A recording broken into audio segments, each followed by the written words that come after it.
Welcome into Second Down right here on ESPN Radio. Christian Gokel alongside Cody Queen and Cam Ursery. Glad to have you alongside. It is officially, after a long wait, draft week here. And Cody, I couldn't be more excited. We have a ton of fun guests coming up this week.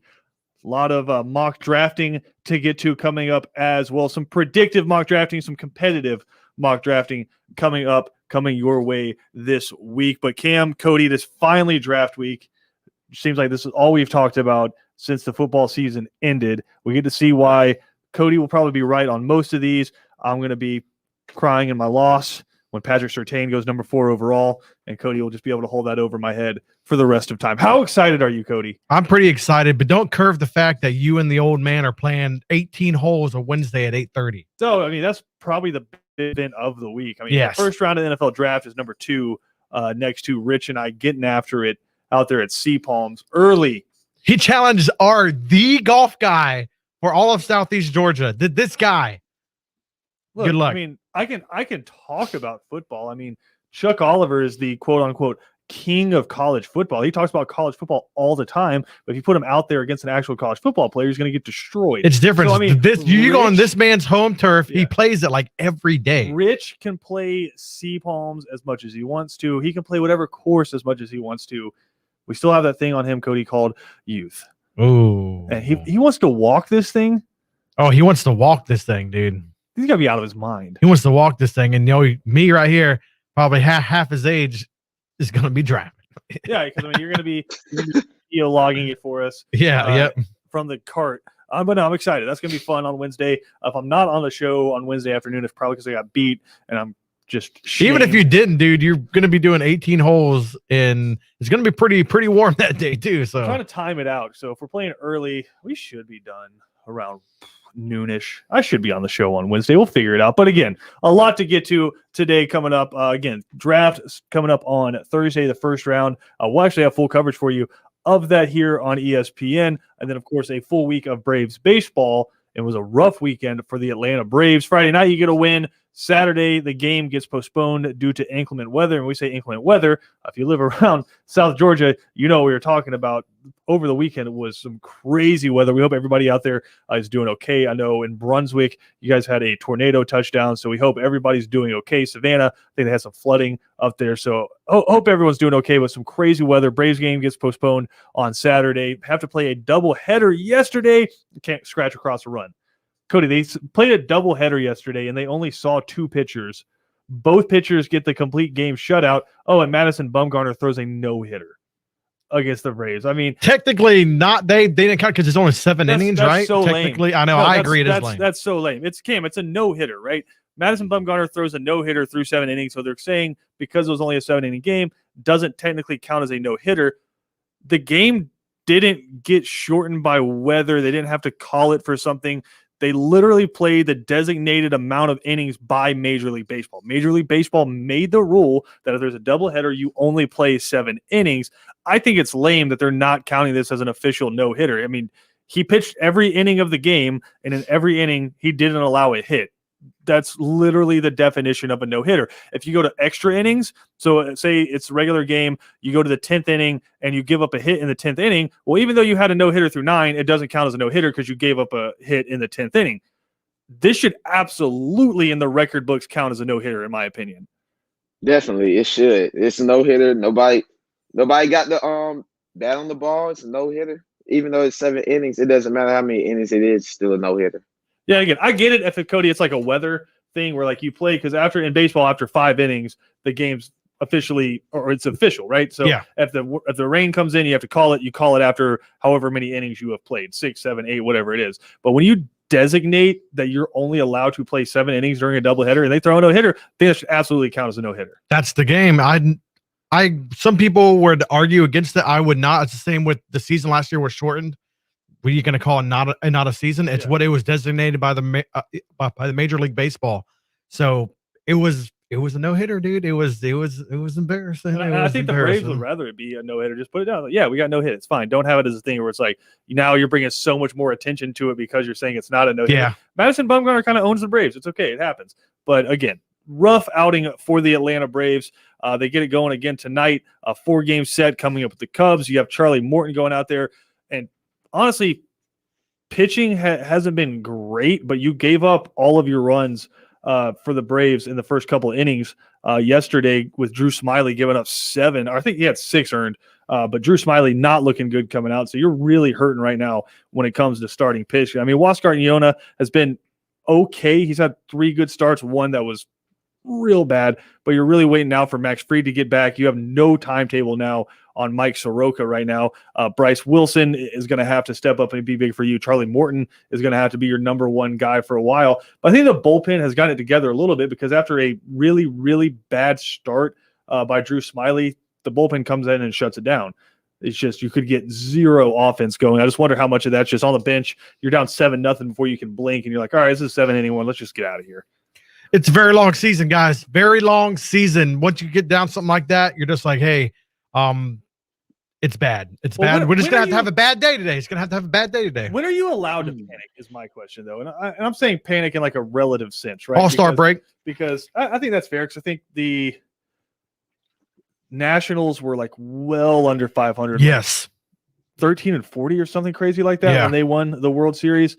So, I mean, I'm not at that point yet, but it's so interesting because what has been the strength of the Braves all last season, right? Marcell Ozuna was a guy who was going to be slapping doubles and slapping home runs. You can count on Ozzie Albies to get on base consistently. Travis d'Arnaud was nuts. Dansby Swanson was hitting at a really good clip, going the other way with the baseball, right? You don't really have any of that right now. It's pretty much if Ronald Acuna isn't up there hitting the baseball, then your team's not going to score runs. And that, to me, is a sign of a bad team because there's a ton of bad teams out there that have one good player, and if he has a good game, you'll get a win, and if he doesn't show up that day, you're going to lose. The lineup, to me, is just not producing right now. I don't know how you can fix it. I don't know who you move around, if you move anyone around. I mean, Austin Riley, how long do you let that experiment go? I know the storyline coming into the season was he's only 24. He hasn't even played a full season yet. Let's give him some time. All right, well, now we have, I think, over 500 career at-bats, and his batting average is around 230. Like, is his defense good enough to justify a 230 batting average? I say no, because he's been very okay at third base. I mean, really since Chipper Jones retired, you've only had 1 good season out of third base, and that was Josh Donaldson a couple years ago before he left in free agency. So it's just there's a lot of questions right now, but it's so hard to answer because you can't really point to 1 or 2 things. It's things you thought were cornerstones that just aren't firing right now. So you're kind of playing that waiting game and saying, okay, I know Marcell Ozuna is not going to go on a dry streak forever. I know Dansby Swanson's not going to be bad forever. I know Ozzie Albies is going to go on a hot streak eventually. What do they do? What if this just, it is what it is? What if the Braves are just kind of a 500 baseball team because the pitching isn't there? And then when the pitching is there, you can't match with the offense. I mean, how many times have we seen that before in the past with the Braves where it's just, you get that 2-run game, but you can't push across a run, or you get the game where you have 6 runs, but your pitching gives up 7. It's just, I know you're only 20 games into the season right now, Cam, but when is it okay to start worrying? I'm not going to say panicking because BJ's ready to panic after the first weekend of the season. I'm saying, when is it okay to start worrying about the team? When you're halfway. I think the halfway mark is when you start worrying. I mean, but right now they're getting the kinks out. They got a few injuries nicked up. Get the kinks out. It's all right. They're 9-12. They got to get back on pace. But I'm done predicting Braves games now. I sat here and said they're going to go 3-0. Then, yesterday they basically go lose 12-0. I'm done, guys. But they'll be all right. Just halfway through the season. Just in sports gambling, just don't bet on baseball. It's weird of a sport. Just don't bet on baseball because, again, one day a guy could come out there who has a 9 ERA and throw a shutout. So just don't bet on baseball. That's just words of advice to everyone out there. I don't know. I'm not ready to panic yet either, Cody. I'm not overly worried. Too many injuries right now, but the lineup does concern me because you don't know. It's been bad at bats. I think that's really the biggest thing is, what's the thing you always say when you're not worried about it, guys? He's hitting the ball hard, right? He's hitting the ball hard. He's just hitting it at people. Dansby Swanson is just having bad at bats right now. Austin Riley is just having bad at bats right now. I know he hit a home run against the Yankees and then hit another one the next night, but his home run against the Yankees, if that's in any other ballpark in Major League Baseball, it's a pop out. Right. So it's just, you're not getting really good ABs. Freddie Freeman's been okay. Batting average is not where you would expect Freddie Freeman's batting average should be, especially the reigning NL MVP.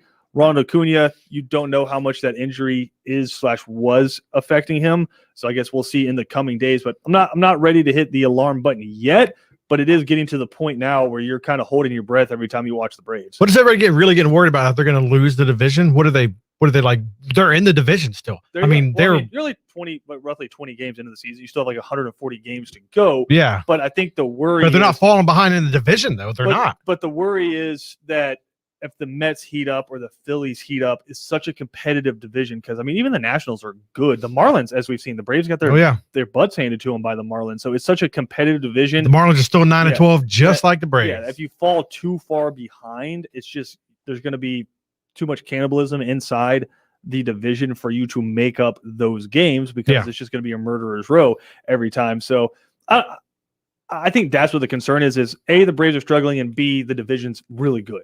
Yeah. Right. Where the Braves have kind of pulled away from one contender really each time, whether it's the Phillies or the Nats, who are the team pushing for the top. The Mets have always had the pitching, but the Mets just seem to fall apart in the second half of the season. But now the Mets, they have a pretty crazy good lineup. The Phillies, I think they have really underrated pitching, and they have a really good lineup. The Nats are the Nats. I think the Nats will probably fall off. They have good pitching, but I'm not overly in love with their lineup. But there's two teams that I think are on par with the Atlanta Braves. Clearly have better pitching right now. Like the Phillies and the Mets clearly have better. Jacob deGrom has more RBIs than he has runs given up this year. That's nuts. He's got 2 RBIs and he's only given up 1 earned run. Like the Braves don't have an ace right now. You thought it was Max Fried coming into the season, and then he kind of fell apart through his first 3 starts and then had the hamstring injury, which sent him to the 10-day IL, and we don't know when you're going to get him back. And again, you're still waiting on Soroka. You thought it was going to come during this homestand, but then the news of the shoulder inflammation pops up, and he hasn't even started throwing yet. And so those were 2 guys you were counting on. Drew Smyly is one of the guys you bring in the offseason. Got absolutely blasted in the first 2 innings yesterday, like bad hosed. Yeah. First AB home run gone 1-0. Yep. You see it I saw it on Twitter. It's like, oh, Drew Smyly picking up right where he left off, and I'm like, well, that's never a good tweet. Clicked over. Yep, already a home run given up. So I am concerned because there's only so many guys you can go out there and sign. And if, say, Fried is just that's what he is this year. Say he just doesn't have it. That's not good. Yeah, how big is that for your season? That's not good. That's a guy you were counting on. Mike Soroka. What if he can't get back until that halfway point, but by then you're 10 games back at the break? Like that's what I'm worried about is projecting out. What does this starting rotation look like? And if the struggles continue for the bottom of your order, you cannot rely on 1-2 to carry the entire order. It's a new year. Same Brave problems pitching. The offense, yes, it's been down a little bit, but the offense is going to pick up. Now, we all know the offense is most likely going to pick up. It's most likely going to pick up is the pitching. Because literally the last 3 or 4 years, besides the ending of last year after the All-Star break, that's when the pitching really started to pick up. But every year, I feel like on ESPN Coastal, ESPN Savannah, every year it's always talking about pitching for the Braves. Well, our man Kevin right here every year says it, pitching for the Braves. Are we not correct there, Kevin? Cody, give him your mic. Come here, Kevo. Kevin, when is too soon to start worrying about the Braves? Because I mean, you literally faced now. I mean, you literally faced 2 pitchers yesterday, and they both went the complete game. I know it was only 7 innings. They both went the complete game. But first game you get complete game shutout. Second game you get no hit. Yeah, I'm still. Again, it's early in the season. Not worried about that. When is too soon for it not to be quote unquote early in the season? We're not worried about it.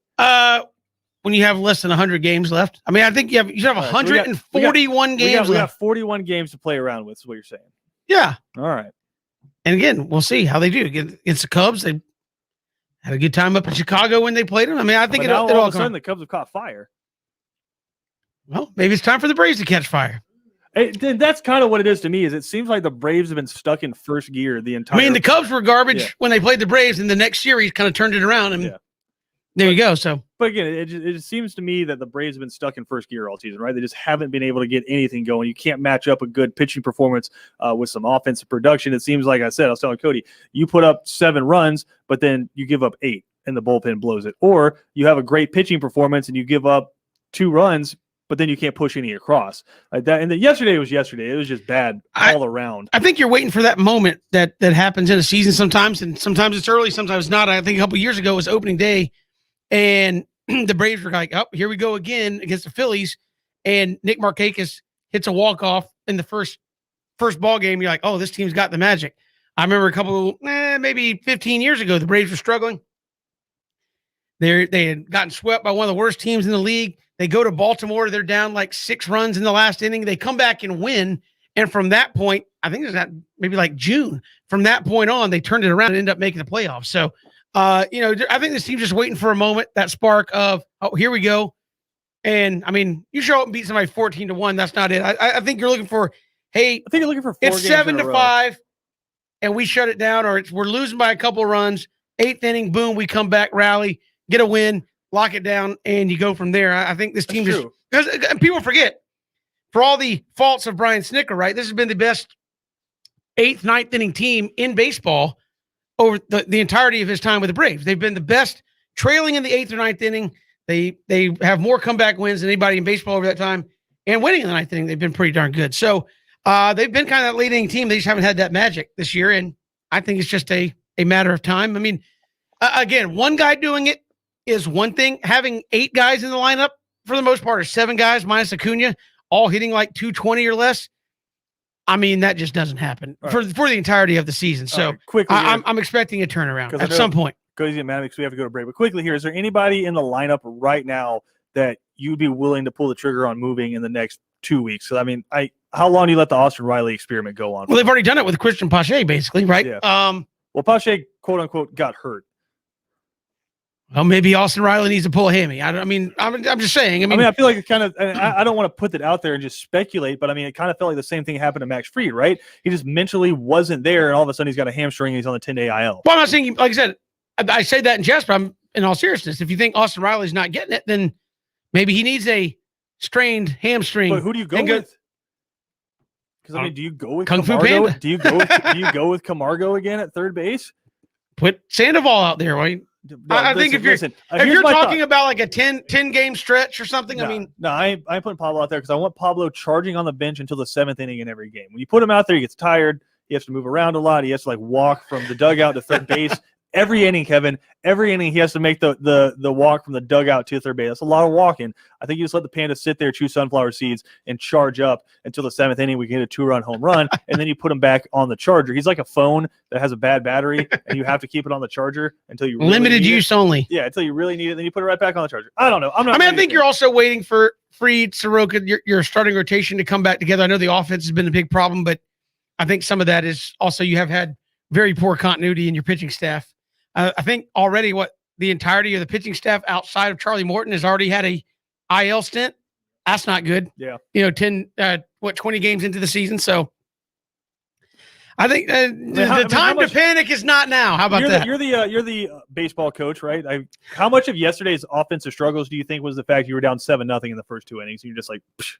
I think that's some of it. Like, here we go again. I think that's a lot of it. Just, I think sometimes when things are going bad, they go bad in a hurry, and you're like, oh, well, we'll just get them tomorrow. It's only 7 innings. We'll be out here an hour and a half. Yeah, pretty much. I mean, the way Bumgarner was pitching, not a true no hitter, by the way. I know we'll argue that later. But, oh God! All right, so yeah, Kevin previewed it right there. We'll have a disagreement coming up later on 3 now. Kevin, and now Cody's saying you don't respect the segment, so yep. I'll step aside. Kevin, we appreciate it. We will see you on 3 and Out. Kevin, there being old timey baseball guy. Listen, we're going to set the innings at 7 innings, but no, you don't get the record. Even though we set the innings at 7 innings, we got more to come here on Second Down though. Coming up a little bit later in the show, we will give you the first 10 picks of our full 32 first round mock draft. I know Cody's excited about that. This is a fully predictive one. So when Thursday comes around, we're going to try to see who gets the most picks correct for bragging rights right here on the show and inside the station. More coming up on Second Down after this.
Welcome back into Second Down right here on ESPN Radio. Christian Gokel alongside Cody Queen and Cam Ursery. We are, of course, presented to you by the Uniform Source. Coming up in about 10 minutes, we will give you 1 through 10 in our final predictive mock draft. Trades or no trades? You can do trades. I mean, it's predictive. Okay. So you need that first 10 in there. Who's picking first? Who's picking second? We'll do it alphabetically. So me, and then you, and then Cam. But it's everybody's picking everything, right? Okay. So it's predictive. We're not rotating picks. Everything's predictive. So we're all going 1 through 10 for this one right here. So that being said, that's coming up here in about 10 minutes. But reports coming out this morning from Ian Rappaport that the Falcons are now fielding phone calls and trade offers for one Julio Jones. I could have Falcons- foreseen this. Well, a lot of people have been talking about it just based off of his contract, but the interesting dynamic inside of this now is they're saying he wouldn't be traded until after the June 1st deadline passes for the new year, and so taking a little bit of that cap hit away from Julio Jones. But my question there would be, are you then trading for future picks? So Julio Jones would be traded, but it has nothing to do with the 2021 draft, or do you have kind of a wink, wink, nod, nod deal where someone you say it's the Ravens and they draft who you want with that pick, and then you trade them Julio Jones? That to me seems very unlikely that something like that happens. This is the NBA where you just like swap players like that. It's happened before at the top of drafts, right? Where a couple of guys get picked and they just immediately swap them. Eli Manning immediately comes to mind as one of those where he's drafted by who? The Chargers. Yep. And then the Chargers. and then It was went like, to- no, I'm not playing for you And then guys. went to New York, but that seems unlikely to me. Which I thought Trevor Lawrence, if the Jets had the first pick, he would have done the same thing. But my question here is this: if you are trading Julio Jones, Cam, does that signal that you are now in complete rebuild mode with the Atlanta Falcons? I don't think it signals that, but I really don't get it.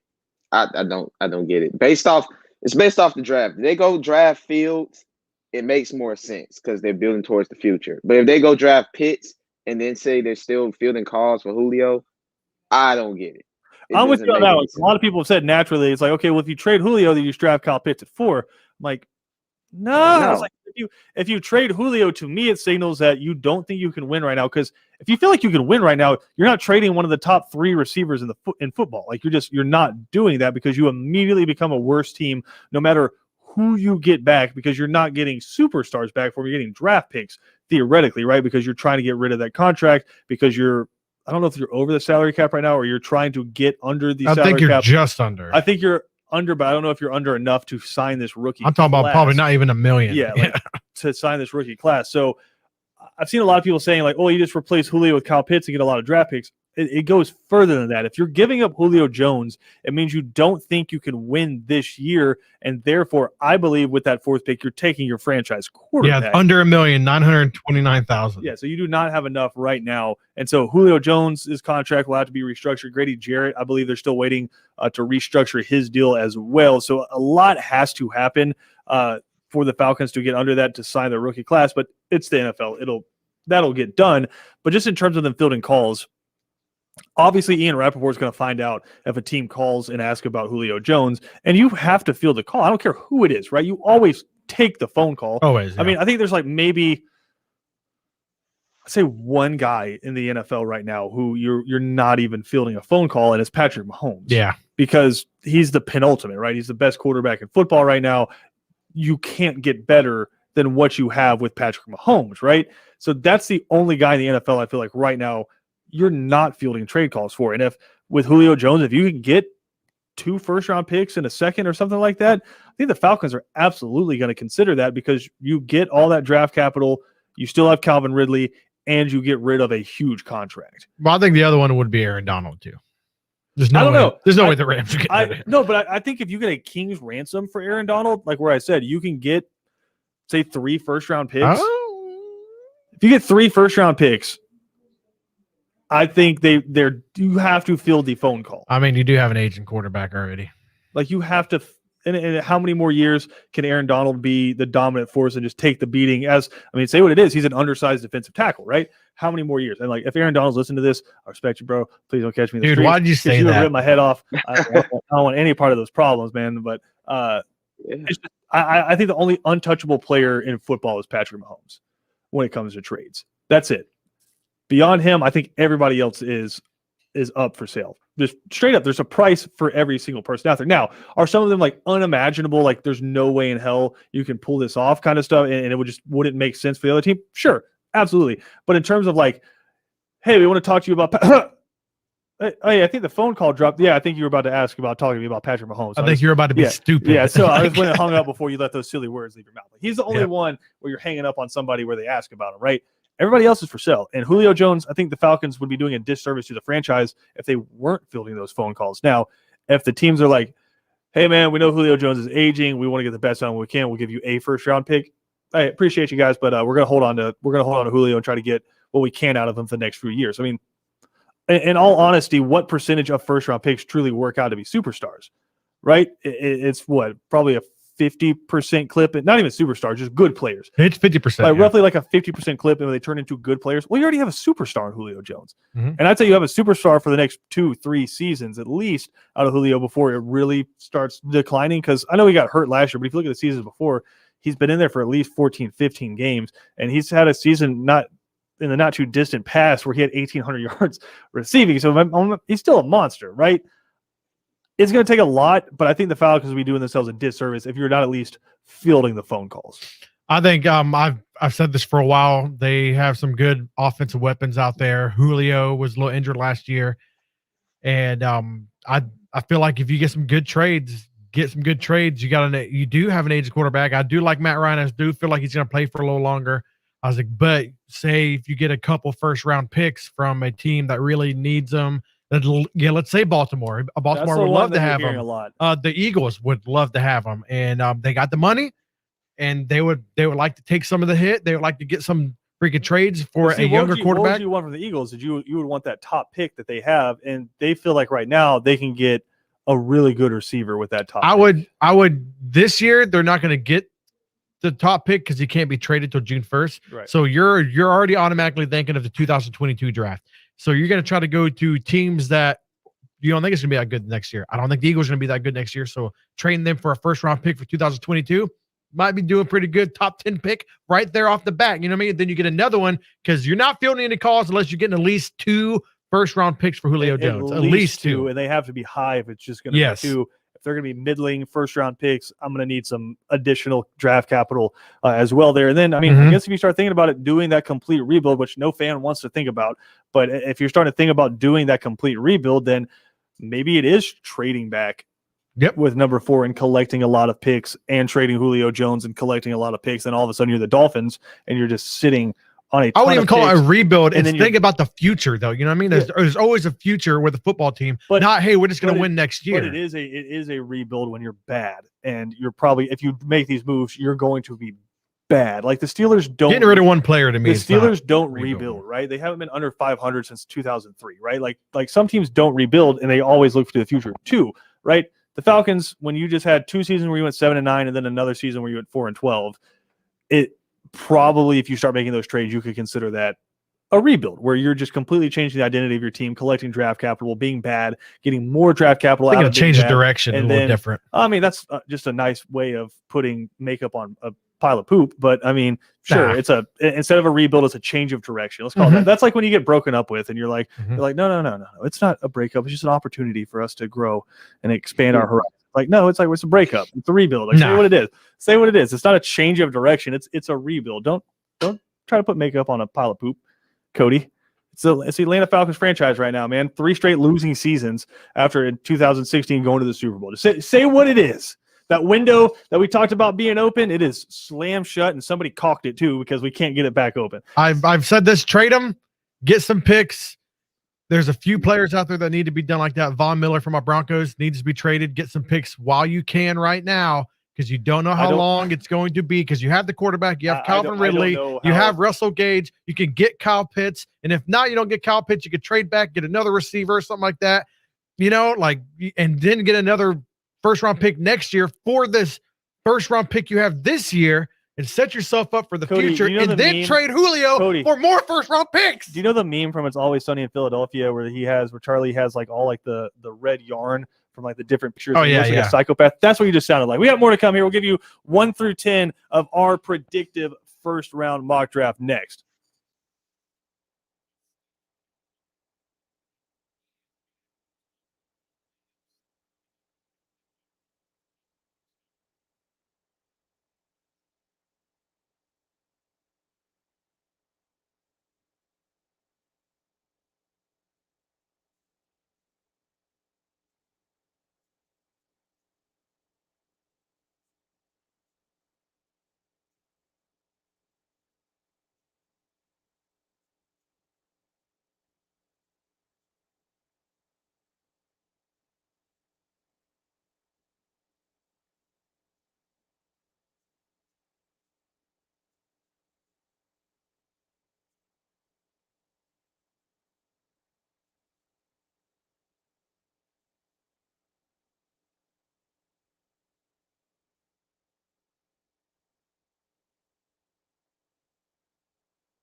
No, Cody is now officially amped up because we're about to run through 1 through 10 of our first round predictive mock draft.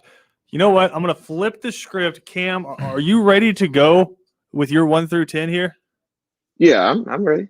All right, Cam, give us 1 through 10 of your, again, this is predictive. This isn't what you would do. This is what you think will happen coming up on Thursday night. This is Cam's 1 through 10 of his first round mock draft. No trades. I got Lawrence 1 to the Jags. Zach to the Jets. 49ers, I have Trey Lance.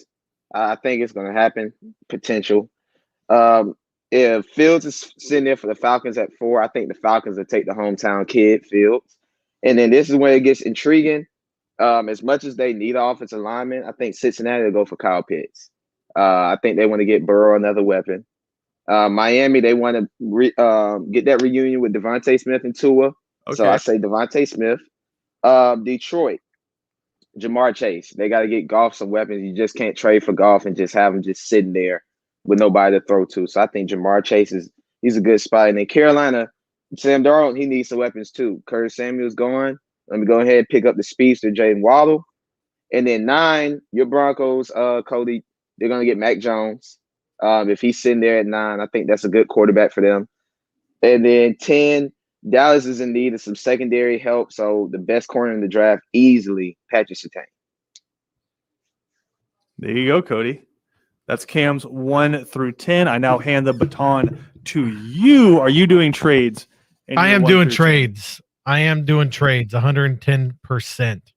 All right, is everybody ready? Is everybody ready for Cody Queen's mock draft? I don't know if we are mentally prepared for this, but go ahead. Number 1 overall, of course, not a very big surprise. Little T-Law. Going with Trevor Lawrence. Trevor Lawrence, number 1 overall to the Jaguars. Number 2, Zach Wilson, quarterback Can I ask you BYU. something? Would you guys be okay if they just skipped to the 3rd pick in the first round on Thursday night? Came out and he was like, "Yeah, hey," he's like, "You guys have all pretty much known this. It's Trevor Lawrence just signed with the Jags. Zach Wilson just signed with the Jets with the 3rd pick in the 2021 NFL draft." I'd be completely fine if they started there. I would 110% would be. All right, go ahead. All right, going with the next one. Reports coming out. Me and we're just talking about how loves Mac Jones, going Mac Jones number 3. Then I'm going the Falcons doing a trade. Many rumors have done with this with my Broncos. Hopefully they don't freaking, I don't know. I don't care if they do or not. We need a quarterback. They are trading with the Broncos, getting the tallest quarterback available, right? They are getting Justin Fields, number 4 to the Broncos. Number 5, Kyle Pitts to the Bengals. See that this is predictive. It's what I think they're going to do. Sure. I think they should do Penei Sewell, but they're going to do Kyle Pitts instead. And then the Dolphins are going to get Jamar Chase. Lions will get Devontae Smith. And then the Panthers will get Penei Sewell. And then the Falcons will get Patrick Surtain at 9. So you trade back, you get some picks, and you get the top corner. Yep, and then Cowboys will get J.C. Horn out of South Carolina. And J.C. Horn really flying up a lot of people's draft boards as well. 1 and 2, Lawrence and Wilson. 3, again, this is a report coming out from Todd McShay that Kyle Shanahan is in love with Mac Jones and wants Mac Jones. But also at the same time, the scouting department with the 49ers wants Trey Lance as their quarterback. But I think in that arm wrestling contest, head coach probably wins. I think Mac Jones goes number 3 overall. I didn't do any trades because I learned from our good friend Charlie Campbell with WalterFootball.com. If you want to have the highest percentage, like you pretty much eliminate going 100%, but you also help yourself with having the highest percentage if you don't do trades, because you're probably going to get the trades wrong if you just go straight up chalk all the way down. And he's a guy who we're going to have on Thursday before the draft, who the past few years, he has more correct draft picks than any other NFL draft, I guess, analyst, expert, whatever you want to call him. He's been number 1 in 4 out of the last 5 drafts. WalterFootball.com there. So I have Jones going 3. Number 4 to the Falcons, I'm with Cam. I think if Justin Fields falls to him, you take Justin Fields and you let everything else sort itself out. You just grab the best player you feel like you need to get your franchise going for the next decade. Also reports coming out, though, that the Falcons view Kyle Pitts as a Hall of Fame type player. So I wouldn't be surprised to see Pitts go 4 either, but it seems like it's pretty much down to those guys. If Justin Fields is there, they might jump on Justin Fields. If Justin Fields isn't there and Kyle Pitts is there, probably jumping on Pitts. But I have Fields going. Number 5, I do think it's Penei Sewell. I think the Super Bowl taught a lot of teams an important lesson, which is you can have the best offense in football, but if you can't protect your quarterback, you're going to get smoked. Right? The Chiefs were unbelievable last season. Until you get to the Super Bowl, you're missing your 2 tackles, and you can hardly move the ball, and your quarterback's running for his life. You invested a number 1 overall pick in Joe Burrow. Time to protect him. I think they go Penei Sewell. Number 6, Dolphins. I have them taking Jamar Chase over Kyle Pitts. I think they like Mike Gesicki as their tight end, and they feel like Jamar Chase, I agree with them, is the top wide receiver in this draft. I don't think it's really close. I really like Devonta Smith.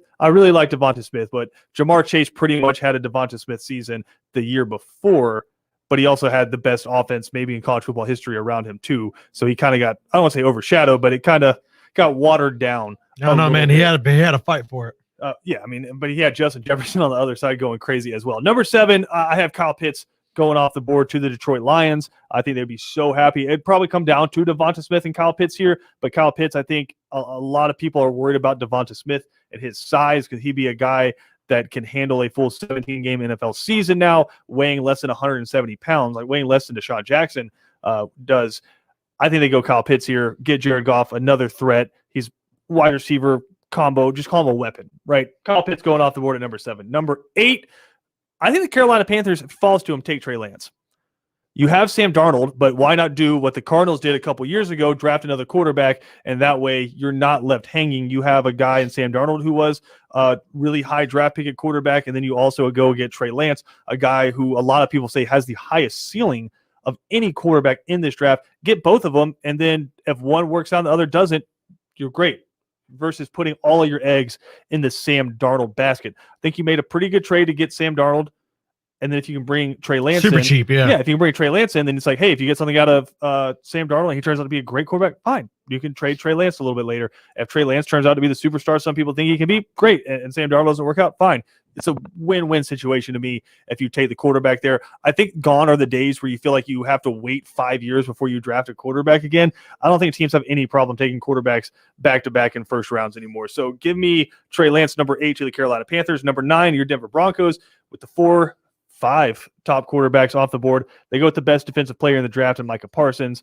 Keep the tradition going in Denver. I don't mind that, yeah. Of having great defenses. You get Micah Parsons. And then number 10, as you guys said, Patrick Surtain to the Dallas Cowboys. I think that makes a lot of sense for them as they try to rebuild their defense a little bit out in Dallas. So that's 1 through 10 of our predictive NFL mock draft. We will do 11 through 21 coming up tomorrow on the show. A little bit later today, we're going to talk with Dave Holcomb of SouthernPigskin.com.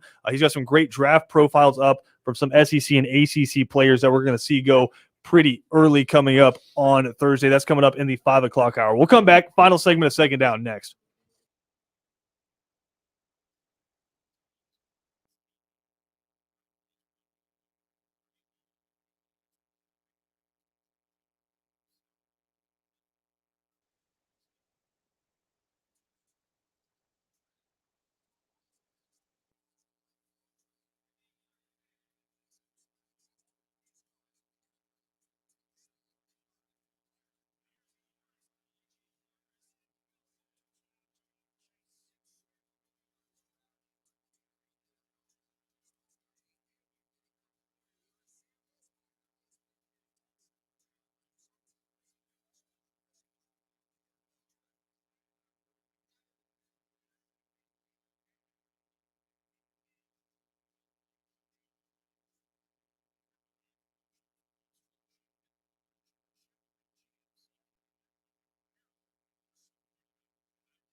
Final segment here on Second Down. We are, of course, presented to you by the Uniform Source. I guess a programming note, Cody, or an event note. King of the Hog, originally scheduled for this past weekend. We put the note out last week. Has been rescheduled to May 15th at Savannah Harley-Davidson. So if you are a local barbecuer and you want to test your meat against other people's smoked meat, coming up May 15th, head to kingofthehog.com. You can register for your chance to compete. We have some great former champions coming back. Also going to be some live music, a few local bands playing out on the stage at Savannah Harley-Davidson as well. So that's coming up on May 15th. But weekend before my birthday. We're partying, baby. I'm going up. Getting crazy at Savannah Harley-Davidson there with some barbecue contests. But Cam, we're breaking it down there. It seems like more likely than not, number 3 is either going to be Lance or Jones. Is there any way the Falcons pass on Justin Fields? I mean, to me, that seems like a really tough move, passing on a guy who potentially is going to be a really good quarterback in the NFL for the next decade. 3-4 years from now, when Matt Ryan's no longer a Falcon, it would probably be tough to swallow watching Justin Fields dominate on another team. At the same time, they're saying they feel like Kyle Pitts is, like, out of everyone in the draft, has the best chance to be a Hall of Fame level player. It's one of those situations, man. It's just you got to make a choice, but either one of them is probably going to be a really good pick. But do you go with the safer one, the guy who you feel like has the best shot of being that Hall of Fame level player? No, you have to go with Justin Fields. If he's there, go with him. Yeah, I've been saying this for like how many months? 2-3 months. That's the guy. You got to pick somebody. Can't have them all. That's the guy, man. Justin Fields there. You take them. If they don't, I'm gonna be upset. If they don't get him, who's the next team that needs a quarterback? Oh, Carolina. Watch out, guys. No, they got old Sam Darnold down there. I think the next team that need a quarterback, I think it's Denver. Probably be the Philadelphia Eagles because they're not ready to commit to Jalen Hurts. Also, the New England Patriots, 2 teams to watch, trying to move up with the Atlanta Falcons for that 4th spot. We got more to come on 3 and Out. The guys will dive into all of this. Also, was it a no-hitter yesterday? I mean, it literally was a no-hitter, but Kevin will try to, try to say why it wasn't next.